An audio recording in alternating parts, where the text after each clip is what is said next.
Hello guys, welcome back. In this video, I'll show you how to create Gmail account. So if you haven't subscribed yet, make sure to subscribe. So the next thing we need to do is to head over right here to our Gmail. And onto our Gmail, head over and click on this profile icon right here. Then click right here to add another account. And then click right here for Google. Once you have added Google right here, what you can do next is to just head over and click on this create account right here.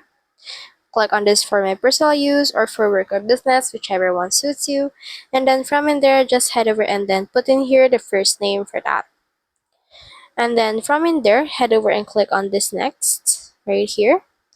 And then it should be able to show you this month wherein you can put in here your birthday as well as the year that you were born and also right here your gender. Click on next right here. Then you can choose your email address if you want, or you can also create your own. For me, I'll head over and then just click on this right here. Click on next. Then after that, you can create in here the password that you want to use. So head over and then just add your password. And then once you have done that, you should be able to just create a Gmail account using this method. So that's the whole process. If you have any questions, comment them down below and we will try our best to answer. Thanks.